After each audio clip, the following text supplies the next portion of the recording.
ஒரு நாள் சிறுத்தை பசியுடன் உணவைத் தேடியது.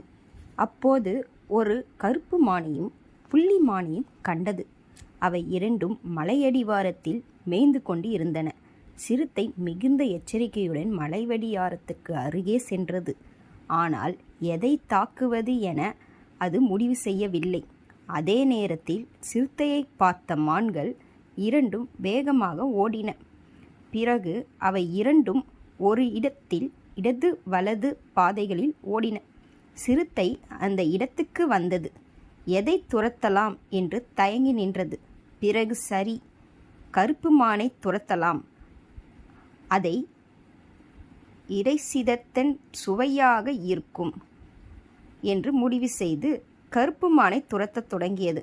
ஆனால் அதற்கு அது தொலைதூரம் ஓடிப்போய் விட்டது. உடனே சிறுத்தை அதை வேகமாக ஓடக்கூடிய மான். அதை பிடிக்க முடியாது. பசி வேறு அதிகமாகி விட்டது. சரி, புள்ளிமானை பிடிக்கலாம் என்று தீர்மானித்து மற்ற பாதையில் ஓடியது. ஆனால் புள்ளிமான் எப்போதோ பாய்ந்து பறந்துவிட்டது. இந்த கதையோட உள்கருத்து என்னன்னா, முக்கியமான நேரத்தில் முக்கியமான முடிவை விரைவாக எடுக்க வேண்டும். இல்லைனா 2 வாய்ப்பையும் நம்ம தவற விட வேண்டியது தான்.